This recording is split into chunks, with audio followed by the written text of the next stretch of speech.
এই জয় বাংলা হলো সেই স্লোগানের একটা অংশ। তারা জানে নারায়ে তাকবীর এই স্লোগান দিলে বাতিল পালায়, শয়তান পালায়। সুতরাং নারায়ে তাকবীরের বিকল্প হিসেবে, লিল্লাহি তাকবীরের বিকল্প হিসেবে, আল্লাহু আকবার স্লোগানের বিকল্প হিসেবে জয় বাংলা স্লোগানকে তারা ব্র্যান্ডিং করতে চেয়েছিল। কিন্তু বাংলাদেশের তাওহীদি জনতা এই জাতীয় স্লোগান তারা খায় না। ঠিক না বেঠে? আমরা মরলেও স্লোগান যেটা, বাঁচলেও স্লোগান সেটা, বিপদে পড়লেও স্লোগান যেটা, ঈদের আনন্দের দিনেও স্লোগান সেটা। বলেন ঠিক কিনা?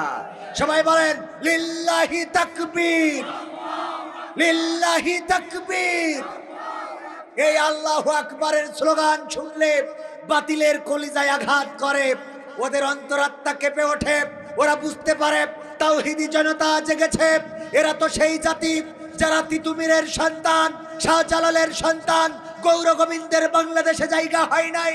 ওরা তো সিরাজউদ্দৌলার সন্তান। এই সিরাজউদ্দৌলার বাংলায় মীর জাফরের ঠাঁই নাই। ওরা যদি তাকবীর স্লোগান দিয়ে রাস্তায় দাঁড়ায়, আমাদের দালাল যারা আছে, ভারতের এজেন্ট যারা আছে, তারা এই দেশে দাঁড়ানোর সুযোগ পাবে না। এই জন্যে জয় বাংলা নামের একটি শিরকি স্লোগান চালু করেছিল। বলেন ঠিক কিনা? কারণ তারা জানে জেলখানায় থাকলেও আছে কে? জেলখানায় থাকলেও আছে কে? যদি আপনি মুক্ত থাকেন তাও আপনার পাশে আছেন কে? রাতের অন্ধকারে বিপদে পড়েছে তখনও আপনার কান্না শোনেন কে? যখন মানুষের মধ্যে রয়েছেন হাজার হাজার মানুষ, লাখো লাখো মানুষ, ওই লাখো লাখো মানুষের মধ্য থেকেও যদি ডাক দেন আল্লাহকে, শোনেন কে? আল্লাহ শোনে না? শোনে না? আল্লাহ রাব্বুল আলামিন শোনেন। ও আমার ভাইরা, সুতরাং ওই আল্লাহকেই ডাকতে হবে, ওই আল্লাহকে অভিমুখ মানতে হবে, ওই আল্লাহর জন্য আত্মসমর্পণকারী হতে হবে। পবিত্র কোরআনের সূরা আল ইমরান ৩ নম্বর সূরার ১০২ নম্বর আয়াত তেলাওয়াত করেছি, আপনাদের সবার মুখস্থ থাকার কথা। আল্লাহ বললেন, ইয়া আইয়ুহাল্লাযীনা আমানুত্তাকুল্লাহ হাক্কা তুকাতিহি ওয়া লা তামুতুন্না ইল্লা ওয়া আনতুম মুসলিমুন। আমার আল্লাহ বলছেন, ওগো ঈমানদার, যারা ঈমানের দাবিদার, তোমরা শোনো। যারা ঈমান এনেছো শুনে নাও। তোমরা আমাকে ভয় করো যেমন করে ভয় করা উচিত। আর ততক্ষণ পর্যন্ত মৃত্যুবরণ করো না, যতক্ষণ পর্যন্ত না আত্মসমর্পণকারী হতে পারো, মানে পূর্ণ মুসলমান হতে পারো। আমরা তো মুসলমান দাবি করি, আসলেই বলেন দেখি আমরা পূর্ণ মুসলমান হয়েছি নাকি? পূর্ণ মুসলমান যদি হইতাম তাইলে ইব্রাহিমের মতো আমাদের জাতির পিতাকে, জাতির পিতাকে ইব্রাহিম আলাইহিস সালাম, আমরা তার মিল্লাতের লোক। আমাদের ইব্রাহিম আলাইহিস সালাম ছিলেন মুসলিম। আল্লাহ কোরআনে ঘোষণা করে দিয়েছেন তিনি ছিলেন আত্মসমর্পণকারী। তিনি বলেছিলেন, ইন্নী ওয়াজজাহতু ওয়াজহিয়া লিল্লাযী ফাতারাস সামাওয়াতি ওয়াল আরদ হানিফা ওয়া মা আনা মিনাল মুশরিকিন। এটা তো আপনারা জানেন, মুখস্থ আছে সবার। ভাইরা আমার, ওই আল্লাহর নবী এতটাই আত্মসমর্পণকারী ছিল যে আগুনে ফেলেছে একজন মানুষ, তার পক্ষে কেউই নাই, একজনও নাই। এখন তো জামাতের আমিরের পক্ষে লোক আছে না নাই? ইউনিয়ন আমির যদি ধরা খায় তার পক্ষে লোক আছে না নাই? ওয়ার্ডের আমির যদি ধরা খায় তার পক্ষেও লোক আছে না নাই? কিন্তু ইব্রাহিম এমন একজন ছিলেন যার পক্ষে কেউ ছিল না। তারপরেও দুশ্চিন্তাগ্রস্ত হয় নাই, মাথা নত করে নাই, চোখের অশ্রু ফেলে নাই, এই কথা বলে নাই, ওগো নমরুদ এবারের মতো ক্ষমা করে দাও। এমনকি নিজের বাবা আজর, মানে মূর্তি পূজক, মূর্তি বানানো, মূর্তির কারিগর, এই মূর্তি নির্মাতাও নিজের বাবা হয়ে ওই চরক গাছের রশি টেনেছে যেন সন্তানকে আগুনে ফেলে দেয়া যায়। এটা দেখেও অন্তত ইব্রাহিম আলাইহিস সালাম এ কথা বলে নাই, আব্বা তুমি কেমন করে পারলে? তাও বলে, তাও ঈমানটা কি বোঝা গেছে? আত্মসমর্পণ কি বোঝা গেছে? আত্মসমর্পণ এই দেখেন, যখন নদীর কিনারায় দাঁড়িয়ে রয়েছে মুসা আলাইহিস সালাম, নদীর কিনারায় পৌঁছে গিয়েছে। সাহাবীরা বলছে, ওগো মুসা, আর কোন রাস্তা নাই, তোমার অনুসরণ করতে যে আমরা বনি ইসরাইল 12টা গোত্র আজকে ধ্বংস হয়ে যাব, নির্বংশ হয়ে যাব। মুসা আলাইহিস সালাম বললেন, কেন? কারণটা কি? বলল, দেখো মুসা, আমাদের এমন একটা রাস্তায় নিয়ে এসেছো যে এই রাস্তার আর কোনো রাস্তা নাই। এখন সামনে নদী, হয় সুবানি খাবো, আর না হলে ফিরাউনের বাহিনীর ঘোড়ার পায়ের নিচে পদপিষ্ট হয়ে মারা যাব। এখন তো আর বাঁচার কোনো রাস্তা নাই। মুসা আলাইহিস সালামের আত্মসমর্পণটা কেমন ছিল? এতটা কঠিন আত্মসমর্পণ যে আত্মসমর্পণকারী হতে হবে আমাদের। উনি ওই সময় দুশ্চিন্তাগ্রস্ত হইলেন না, সাহাবীদেরকে বললেন লা তাকনাতু মির রাহমাতিল্লাহ, আল্লাহর রহমত থেকে আমরা নিরাশ হতে পারি না। নমরুদের বাহিনী যখন কাছাকাছি চলে আসলো, আল্লাহ রাব্বুল আলামিন চাইছিলেন একটু কাছাকাছি যাক, ওদের একটু হতাশাগ্রস্ত করি, তারপরে পাঠাবো। মুসা আলাইহিস সালামের সাহাবীরা হতাশ হইলেও নবী হতাশ হন নাই। লাঠি দিয়ে পানিতে বাড়ি মারতে বললেন, 12টা রাস্তা হয়ে গেল, 12টা গোত্র বের হয়ে গেল। আর ফেরাউন এসে কয়, এই রাস্তা আমার বাবার স্বপ্ন ছিল। ঠিক না বেঠে? এমপিরা সব কোথায় গেল, মন্ত্রীরা সব কোথায় গেল, কোথায় কাদের কাকা, তাদের ছাড়া দেশটা এখন লাগে ফাঁকা ফাঁকা। ঠিক না বেঠে? পালাবো না, পালাবো না, প্রয়োজন হলে ফখরুলের বাসায় গিয়ে উঠি। পালাবে না, পালাবে না, যাই না তবু দেখা, পালাবে না, পালাবে না, যাই না তবু দেখা, তাদের ছাড়া দেশটা এখন লাগে ফাঁকা ফাঁকা, ওদের ছাড়া দেশটা এখন লাগে ফাঁকা ফাঁকা। আইন মন্ত্রী আটকে গেল আইনেরই ফাঁকে, দাড়ি ছাড়া দরবেশের ভণ্ড ভণ্ড লাগি। ঠিক না বেঠে? আইন মন্ত্রী আটকে গেল আইনেরই ফাঁকে, দাড়ি ছাড়া দরবেশের ভণ্ড ভণ্ড লাগে। শুনছি কত নেতা নেত্রী খাইতেছে ভাই ডান্ডা, বিচারপতি কালামানিকের ফাটিয়েছে আন্ডা। পলকের ঝলক গেল, পলকের ঝলক গেল থামিয়ে নেটের চাকা, তাদের ছাড়া দেশটা এখন লাগে ফাঁকা ফাঁকা, ওদের ছাড়া দেশটা এখন লাগে ফাঁকা ফাঁকা। কই গেল সেই সংসদেতে মমতাজের গান, কোথায় গেল হযরত বলা স্বামী ওসমান। খেলা হবে, মনে আছে? আবার আমার মমতাজ আপা সংসদে, আমার পিতা, কার পিতা? ওরে বাবা, দেশের পিতা, তাকের পিতা। কি মনে আছে তো? দেখেন, পিতাকে নিয়ে গাইলো, মাতাকে নিয়ে গাইলো, নেত্রীকে নিয়ে গাইলো। যেই সংসদে জনগণের অধিকারের কথা বলার কথা, যেই সংসদে এই জায়গায় নাগেশ্বরী, উত্তরে নাগাইশ, এই উত্তরে নাগাইশ আসতে যে রাস্তাগুলো ভাঙা, এই রাস্তার কথা বলবে। বিদ্যুৎ চলে যায়, বিদ্যুৎ থাকে না, বিদ্যুতের কথা বলবে। জনগণ শীতের বস্ত্র পায় না, তার কথা বলবে। জনগণ খাবার পায় না, তার কথা বলবে। এই সংসদে, এই মহান সংসদে এইগুলো না বলে ওইটা গানের আসন বানাই ফেললো। ওখানে পিতার নামে গান করে, মাতার নামে গান করে। ঠিক না বেঠে? আমি বলি মমতাজ, তুমি তো একটা নেমো খারাপ, তুমি বেঈমান, তুমি স্বার্থপর, এতটাই স্বার্থপর। মনির খান, তার নায়িকার নাম কি? কি জানা, কি জানা, কি জানা? অঞ্জনা। কথা রাখলে না, তুমি থাকলে না, ভালোবাসলে না, চলে গেলে কোথায়? 365 দিনে একটি বছর হয়, আমার কাছে একটি দিনকে বছর মনে হয়। বড় দুঃসহ যন্ত্রণায় কাটে প্রতিদিনের বছর। জীবন যেন শান্ত দিঘি নদীর মতোই নিথুর। জীবন যেন চলছে না, জীবন গেছে থেমে। জীবন যেন হারিয়ে গেছে ভুল মানুষের প্রেমে। অঞ্জনা, কথা আছে না নাই? হুজুর জানলেন কি করে? ওরে বাবা, হুজুরের কানে একটু বাজলি শিখে যায়। আমাদের কণ্ঠে সুর দিয়েছেন কে?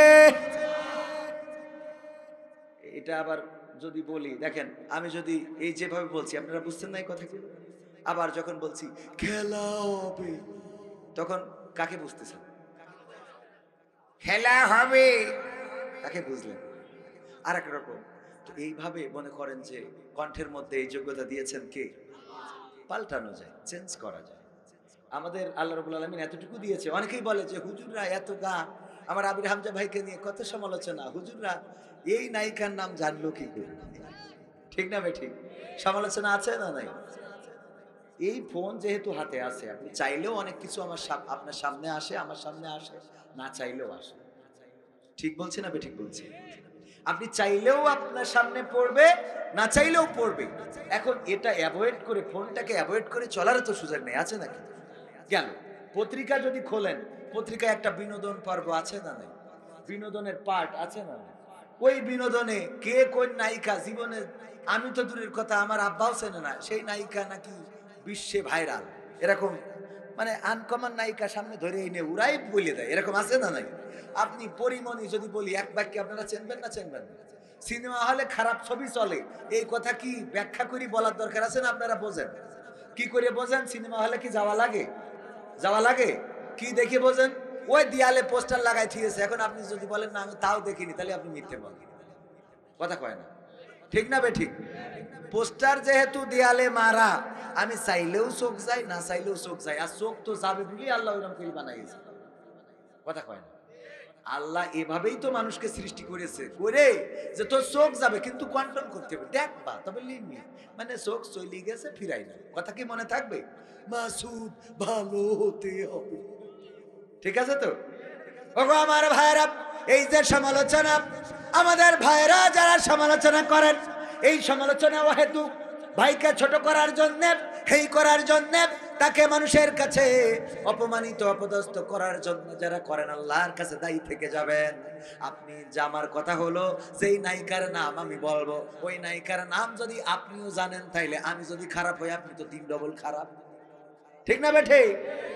যেই নায়িকার নাম আমি বলার পরে আপনি সাথে সাথে বুঝে ফেললেন, তাহলে আপনি কোন জায়গার আউলিয়া, কথা কয় না? আমি যদি আপনাদের সামনে মালয় ভাষায় কথা বলি, মালয়েশিয়ায় ছিলেন এমন একজনও আছেন? মালয়েশিয়ায় ছিলেন? একজনও নেই কুমিল্লা, এখানে একজনও নেই, আছে? এই যে আডাওয়ারাং সাতওয়ারাং ডুলু ডুডু মালয়েশিয়া, ব্রাপাতাহুন ব্রাপাতাহুন ব্রাপাতাহুন ডুডু ছানা। কয় বছর ছিলেন? 2 বছর। তো আডা পাইগা আমার কথা বলছেন কিনা একটু, মানে অনেকদিন থেকেছেন ভুলে গেছেন, এরকম এরকম হয়ে থাকতে পারে। এই যে ধরেন আমি যে কথাগুলো বললাম, এই কথাগুলো আপনারা তো কেউ বোঝেন না, ঠিক কিনা? যে মালয়েশিয়ায় থাকবে সে অবশ্যই বুঝে ফেলবে যে কবি ভাই কি বলতেছে, বুঝবে না? তার মানে সে মালয়েশিয়ায় গিয়েছিল বলে সে আরো আমার থেকে পণ্ডিত, ঠিক না বাটে? এই জন্য নায়িকার নাম যদি বলি আর কেউ যদি বুঝে ফেলে, বুঝবেন আমার থেকে বড় হাজিও, কথা কি বোঝা গেছে? যাই হোক, ওই দিকে না যাই, আমি মমতাজের কথা বলছিলাম। দেখেন মমতাজ আপা আমার সংসদে গান গাইলো, আর মনির খানও গান গাইলো, প্রেম করে যারে ভালোবাসে। সেই নায়িকা চলে যাওয়ার পরে অঞ্জনা অঞ্জনা করে পাগল হয়ে গেল।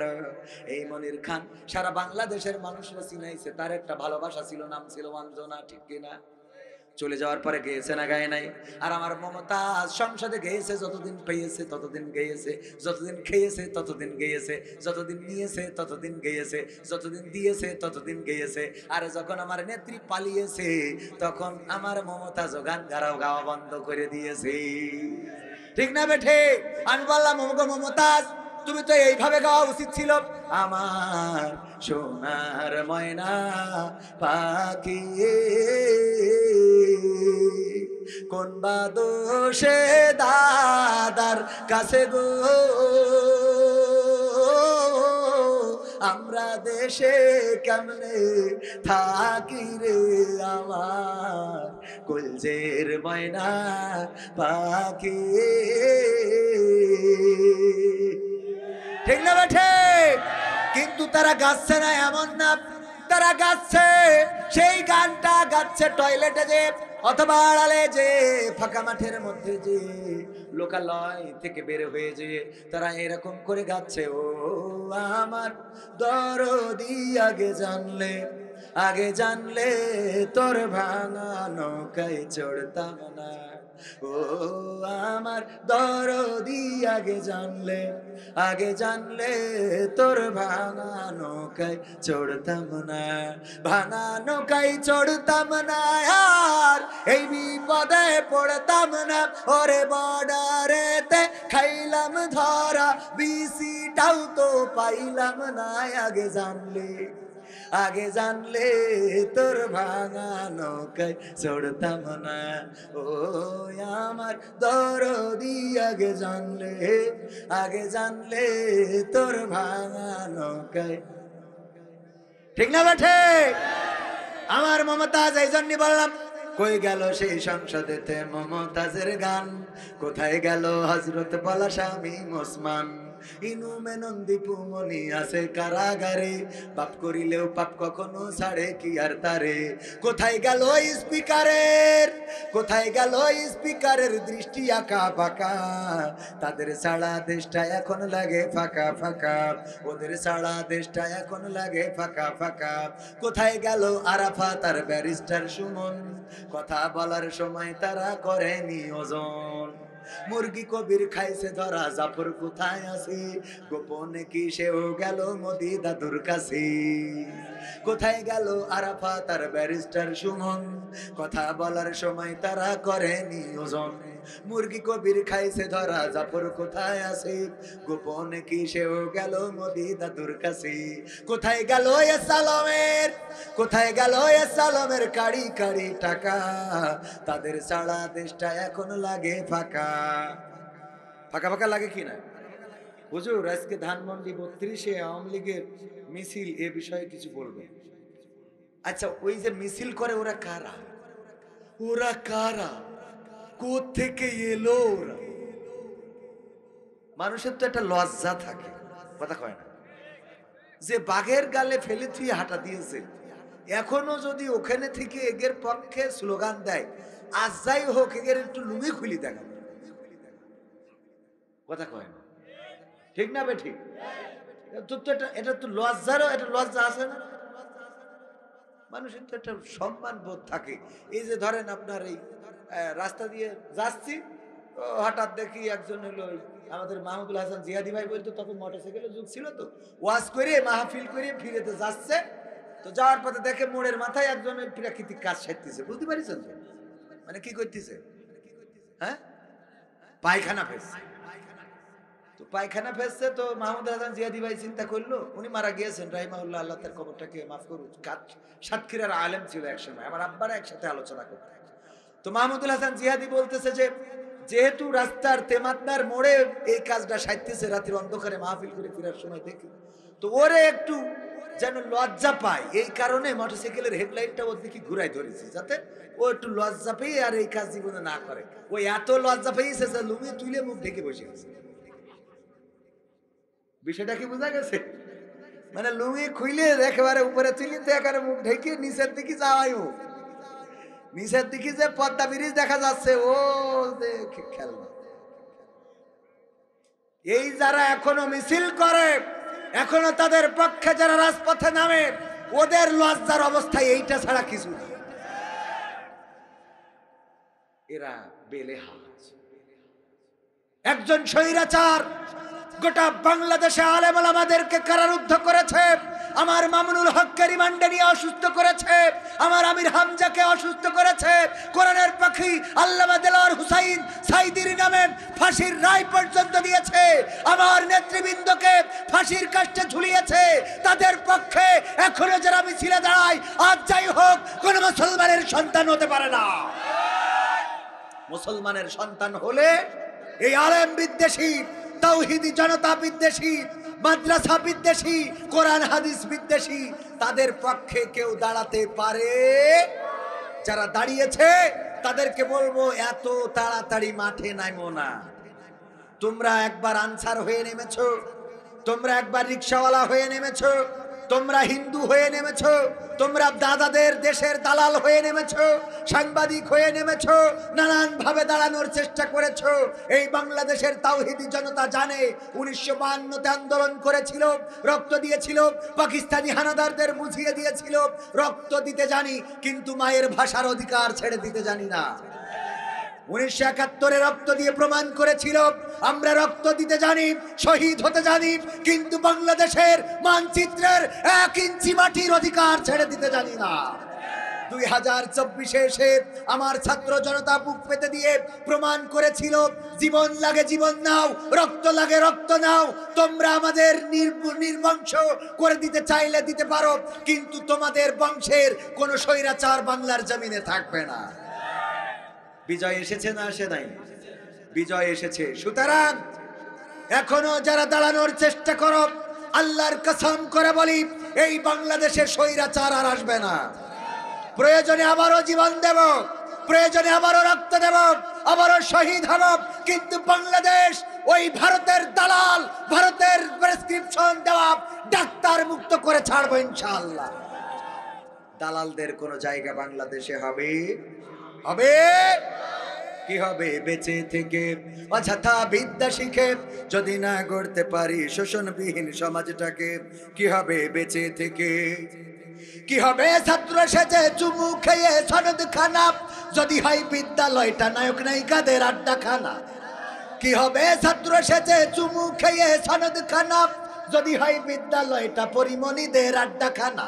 এর চেয়ে মরাই ভালো, দেশ ছেড়ে যাওয়াই ভালো। এর চেয়ে মরাই ভালো, দেশ ছেড়ে যাওয়াই ভালো। কি হবে ধোকা দিয়ে বিবেকটাকে, কি হবে ধোকা দিয়ে বিবেকটাকে? কি হবে বেঁচে থেকে অযথা বিদ্যা শিখে যদি না গড়তে পারি শোষণবিহীন সমাজটাকে? কি হবে বেঁচে থেকে? শোনাবো শোনাবো, শেষ পর্যন্ত থাকা যাবে? থাক, আর একটু বলবো, আর 10-15 মিনিট। হোসেন আল্লাহ ভাই আর 10 মিনিট বলুন। হ্যাঁ, 10টা পর্যন্ত ঠিক আছে। আমরা ইনশাআল্লাহ ইনশাআল্লাহ 8 দিনের মাহফিলে আজহারি হামজা হুজুর মামুনুল হক, এটা কি সত্য? মাহফিলে কি আসবে হুজুররা? মাহফিলে আপনারা দেখেছেন কিনা যশোরে একটা ঐতিহ্যবাহী মাহফিল হতে যাচ্ছে, জানেন কিনা? জানেন কিনা? মিজানুর রহমান আজহারি ভাই ইনডোরে প্রোগ্রাম করবেন এবং 8টা বিভাগে বিভাগীয় প্রোগ্রাম করবেন, শুনেছেন কিনা আপনারা? তো 8টা বিভাগের প্রোগ্রাম হিসাবে যশোরের মানে খুলনার প্রোগ্রামটা যশোরে করবেন উনি, এবং যশোরে 8 দিন তথা আকিজ ফাউন্ডেশন, আকিজ গ্রুপের একটা ফাউন্ডেশন, সেটা হলো 8 দিন ফাউন্ডেশন। এই 8 দিন ফাউন্ডেশন এই মাহফিলের দায়িত্ব নিয়েছেন এবং আকিজ শিল্প পরিবার এই মাহফিলটা বাস্তবায়ন করবেন। সেই মাহফিলের প্রথম দিনের মেহমান থাকবেন জনাব মাওলানা মামুনুল হক সাহেব এবং আব্দুল হাই মোহাম্মদ সাইফুল্লাহ ভাই প্রথম দিনের, এবং দ্বিতীয় দিন থাকবেন জনাব মুহতারাম মুফতি আমির হামজা সাহেব এবং রফিকুল ইসলাম মাদানী, ছোট বক্তা যাকে বলে, হাফিজাহুল্লাহ, অনেক সম্মানিত মানুষ। এবং তৃতীয় দিন থাকবেন মুহতারাম আমার শ্রদ্ধাভাজন ওস্তাদজি শাইখ আহমদুল্লাহ সাহেব হাফিজাহুল্লাহ এবং জনাব মাওলানা ডক্টর মিজানুর রহমান আজহারি হাফিজাহুল্লাহ সাহেব। এই মাহফিল 3 দিন ব্যাপী হবে, যেটা জানুয়ারি 1, 2 এবং 3 তারিখ যশোরের 8 দিন সকিনা মেডিকেল কলেজ হাসপাতাল সংলগ্ন মাঠে, বিশাল বড় মাঠ, কয়েক শত জমি কিনে রাখা আকিজ পরিবারের, সেই জমিনের উপরে এই মাহফিল করবে এবং গোটা মাহফিলটার দায়িত্ব নিয়েছেন আকিজের শিল্প পরিবার। এই শিল্প পরিবার মাহফিলের সমস্ত খরচা মেইনটেইন, এমনকি উদ্বোধন করবেন মুহতারাম যতদূর জানি আমাদের বাইতুল মোকাররমের সম্মানিত খতিব সাহেব, ওনার যাওয়ার কথা যে উনি যদি সব ঠিক থাকে তাহলে হেলিকপ্টারে করে যে মাহফিলটা উদ্বোধন করে আসবেন। এই মাহফিলটা হবে কোথায়? আমার যশোরে, আমাদের যশোরে। আপনারাও আনন্দিত হবেন, আমি তো আপনাদেরই বক্তা, যশোরের বক্তা, ঠিক কিনা? সুতরাং আপনারা তো আমার লোক। আবার আমি কবির বিন সামাদ হওয়ার পিছনে এই কুমিল্লার অনেক মানুষের সহযোগিতা রয়েছে, হাত রয়েছে। যখন আমাকে যশোরের মানুষ চিনত না, তখন কুমিল্লাতে আমার দাওয়াত হতো।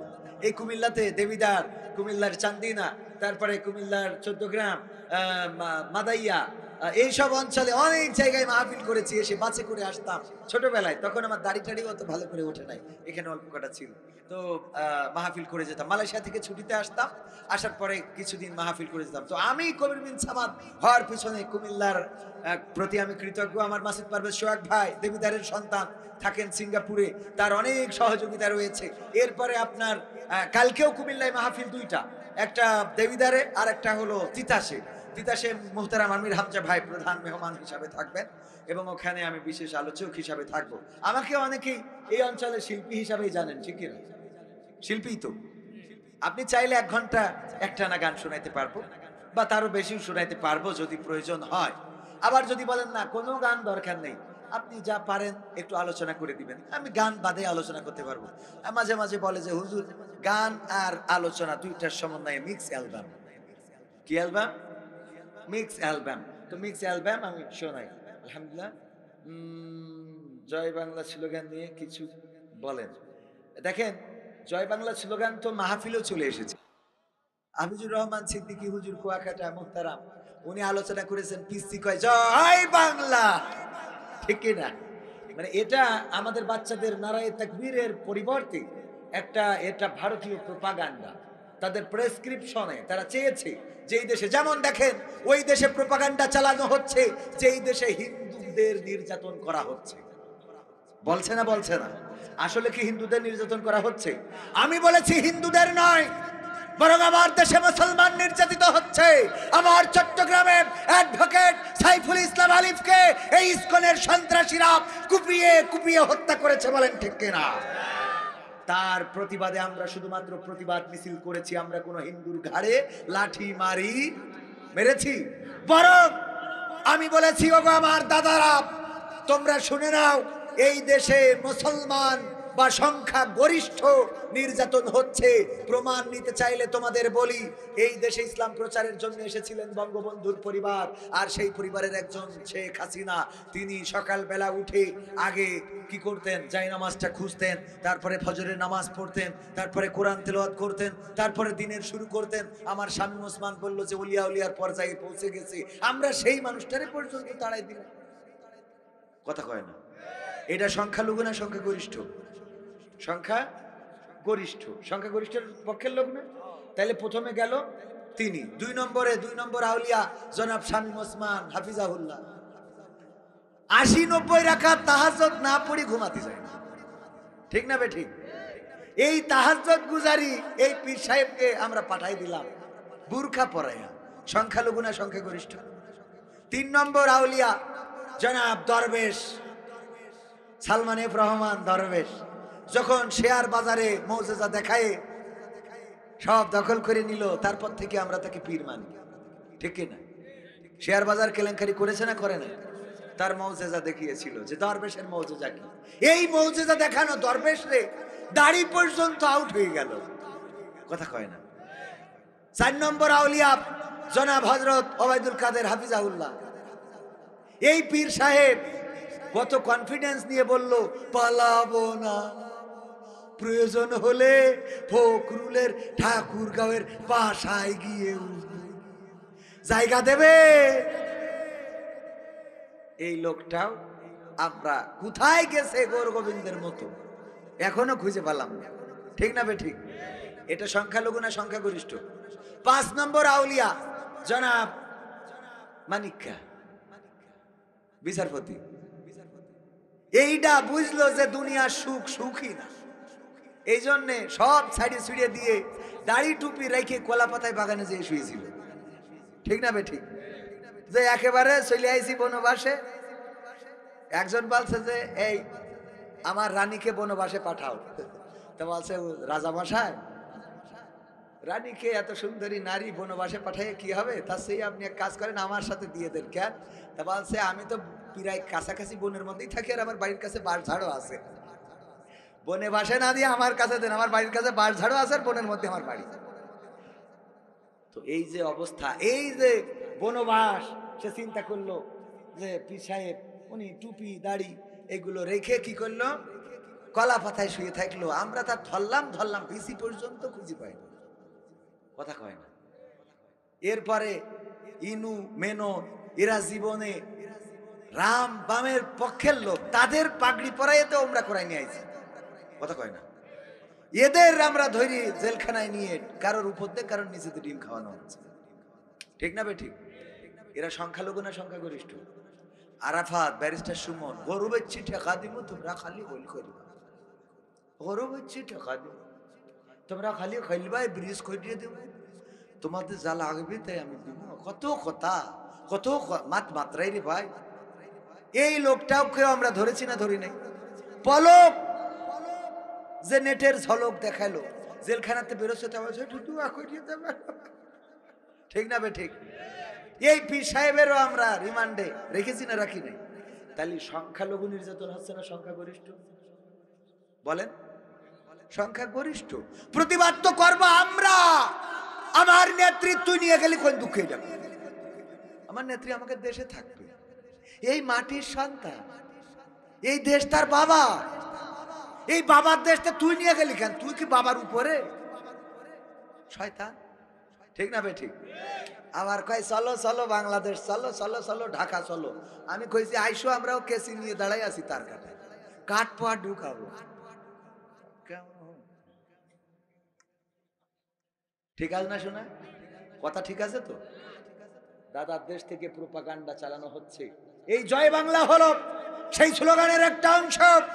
তারা জানে নারায়ে তাকবীর এই স্লোগান দিলে বাতিল পালায়, শয়তান পালায়। সুতরাং নারায়ে তাকবীরের বিকল্প হিসেবে, লিল্লাহি তাকবীরের বিকল্প হিসেবে, আল্লাহু আকবার স্লোগানের বিকল্প হিসেবে জয় বাংলা স্লোগানকে তারা ব্র্যান্ডিং করতে চেয়েছিল। কিন্তু বাংলাদেশের তাওহীদি জনতা এই জাতীয় স্লোগান তারা খায় না। ঠিক না বেঠে? আমরা মরলেও স্লোগান যেটা, বাঁচলেও স্লোগান সেটা, বিপদে পড়লেও স্লোগান যেটা, ঈদের আনন্দের দিনেও স্লোগান সেটা। বলেন ঠিক কিনা? সবাই বলেন লিল্লাহি তাকবীর, লিল্লাহি তাকবীর। এই আল্লাহু আকবারের স্লোগান শুনলে বাতিলের কলিজায় আঘাত করে, ওদের অন্তরাত্মা কেঁপে ওঠে। ওরা বুঝতে পারে তাওহীদি জনতা জেগেছে। এরা তো সেই জাতি যারা তিতুমিরের সন্তান, শাহজালালের সন্তান, গৌর গোবিন্দের বাংলাদেশে জায়গা হয় নাই। ওরা তো সিরাজউদ্দৌলার সন্তান, এই সিরাজউদ্দৌলার বাংলায় মীর জাফরের ঠাঁই নাই। ওরা যদি তাকবীর স্লোগান দিয়ে রাস্তায় দাঁড়ায়, আমাদের দালাল যারা আছে, ভারতের এজেন্ট যারা আছে, তারা এই দেশে দাঁড়ানোর সুযোগ পাবে না। এই জন্য জয় বাংলা নামের একটি শিরকি স্লোগান চালু করেছিল। বলেন ঠিক কিনা? জয়ের মালিক কে? সুতরাং আমরা যদি জয় বাংলা বলি, বলার পরে বলার দরকার ছিল জয় আল্লাহ। ঠিক না বেঠিক? কিন্তু জয় বাংলা বললে তুমি জয় বঙ্গবন্ধু বলো, তো বঙ্গবন্ধু এত জয় হলি পড়ে থাকলো কেন? কথা কয় না। আর এগেরও কিছু হুজুর আছে মিজাজ খারাপ হয়ে যায়। এই বঙ্গবন্ধু ইন্তেকাল করেছেন, শোক দিবসে দোয়া করে, আল্লাহ বঙ্গবন্ধুকে সপরিবারে যারা হত্যা, তুমি তাদের জান্নাতুল ফেরদাউস নসিব করিয়ে দাও। শয়তান, তোর আমলিক করতে কইস কিরা? তুই তো আমলিক করার যোগ্য না। তুই ঠিক না বেঠি? এই জন্য এখন হিন্দু হয়ে রাস্তায় দাঁড়ায়। ঠিক না বেঠে? মিছিলের মধ্যে, হিন্দুদের মিছিলে হঠাৎ করে জয় বাংলা স্লোগান ওঠে না, ওঠে না।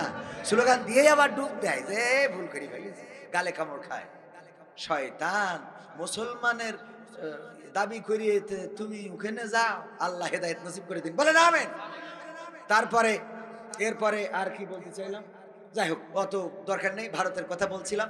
দাদাদের দেশে শুধু এতটুকু বলতে চাই, ওরা তো তারা যারা আমাদের দেশে সাম্প্রদায়িক দাঙ্গার কথা বলে, ওরা আমাদের বাবরি মসজিদটাকে ভেঙে রাম মন্দির বানিয়েছে। ঠিক না ঠিক? আমার বাবরি মসজিদটাকে ভেঙে রাম মন্দির বানিয়েছে। আমার মসজিদগুলো ভারতে যেগুলো আছে, মুসলমানরা স্বাধীনভাবে ইবাদত করতে পারে না, সেই মসজিদের সামনে যে ঢাক ঢোল সাজর বাজর এইগুলো বাজিয়ে থাকে। বলেন ঠিক কিনা? মুসলমানদের আটকে ধরে তাদেরকে জয় বাংলা, জয় শ্রীরাম বলে স্লোগান দেওয়ায় গরু খাওয়ার অপরাধে পিটিয়ে পিটিয়ে হত্যা করে। আর আমি চ্যালেঞ্জ করেছি, আমার বাংলাদেশে আজ পর্যন্ত একটা মন্দির ভেঙে মসজিদ হয় নাই। কোন হিন্দুকে ধরে নারায়ে তাকবীর আল্লাহু আকবার স্লোগান দেওয়ানো হয় নাই। কোন মন্দিরের সামনে যে মুসলমানেরা আজান দেয় নাই। আমাদের দেশে হিন্দু, বৌদ্ধ, খ্রিস্টান মিলে মিশে বসবাস করে। বলেন ঠিক কিনা? আর দাদারা আমাদের বলে আমরা নাকি এই দেশে সাম্প্রদায়িক দাঙ্গা বাঁধাচ্ছি। সাম্প্রদায়িক দাঙ্গা আমার দেশে নেই। সাম্প্রদায়িক দাঙ্গা তো তোমার দেশে, যেই দেশে মুসলমানরা স্বাধীনভাবে বসবাস করতে পারে। এমনকি তারা এতটাই শয়তান, এতটাই বেয়াদব, বেলেহাজ, ভারতের মিডিয়াগুলো প্রতিবাদ জানায় ওই কুলাঙ্গার সাংবাদিকদেরকে। ওরা নিজেরা যে প্রতিমা বিসর্জন দেয়, ওই বিসর্জন দেওয়ার সময় প্রতিমা ধরে ধাক্কা মেরে ফেলে দেয়, মূর্তির ঘর থেকে টাইনে হিঁচড়ে নিয়ে আসে না, আসে না, আনে না, আনে না। ওরা মূর্তিগুলো টাইনে নিয়ে এসে নৌকায় তুলে বিসর্জন দেয়। সেই ভিডিওগুলো প্রচার করতেছে। এই যে দেখেন কিভাবে আমাদের বাংলাদেশে মূর্তি পূজা মন্দির থেকে বের করে দিচ্ছে। বলেন নাউজুবিল্লাহ। শয়তান, তোরা মেরে আবার তোরা আমাদের নামে মামলা দিস। এরা ভালো হলো না। ঠিক না বেঠিক? কুত্তার ল্যাজ কোনোদিন সোজা হয়? কুত্তার ল্যাজ সোজা হয় নাই। নিজেরা বিসর্জন দেওয়া মূর্তি মুসলমানদের নামে চালিয়ে দাও। তোমরা মাথায় রেখো, বাবরি মসজিদ ভেঙেছ, রাম মন্দির বানিয়েছ, তোমরা বাবরি মসজিদ ভাঙো নাই।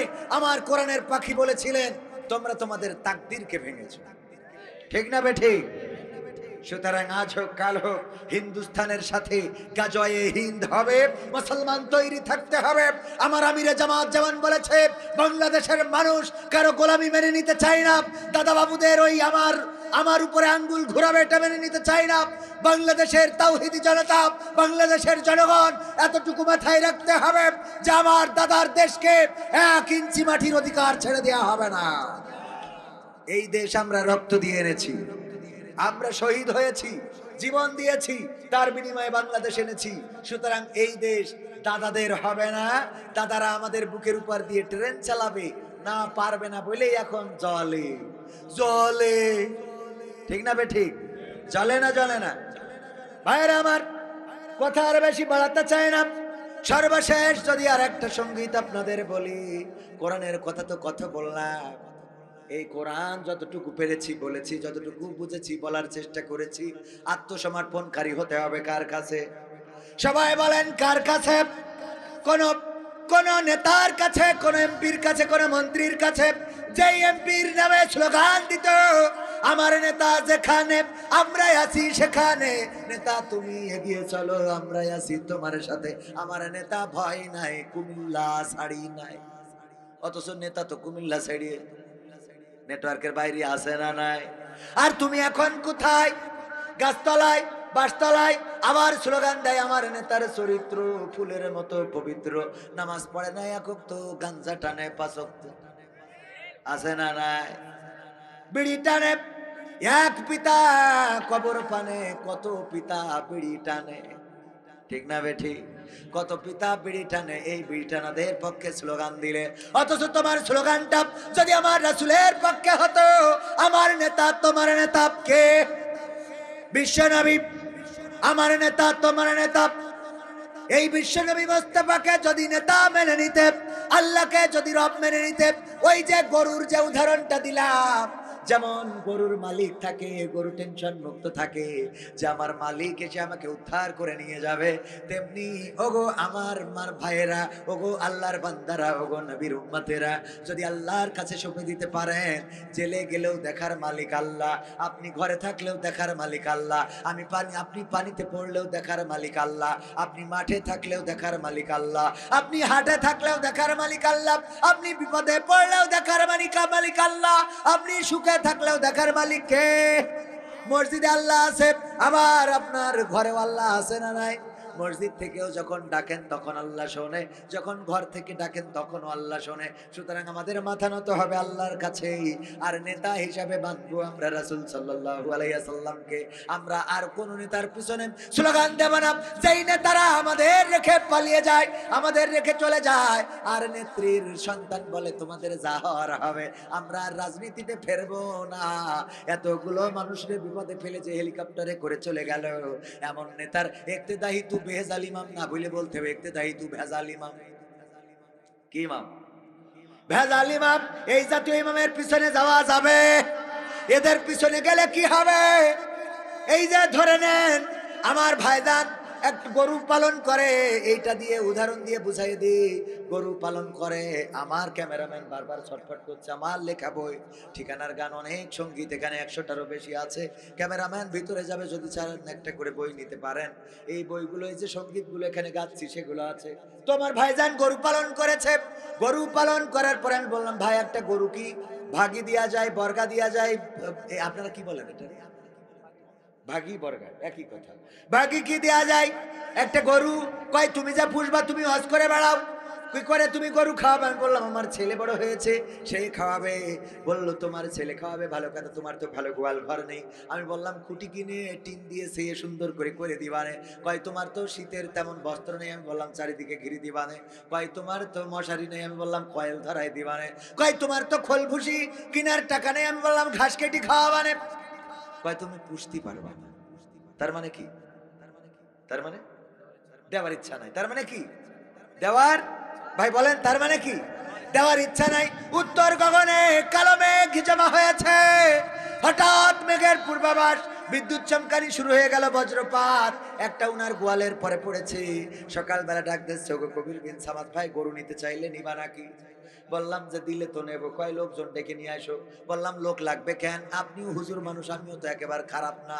একটা বাছুর হইলে আপনি নিবেন, একটা হইলে আমি নেব, এই তো ভাগাভাগি বন্টন। কয় দেখো একা নিতে পারবা কিনা।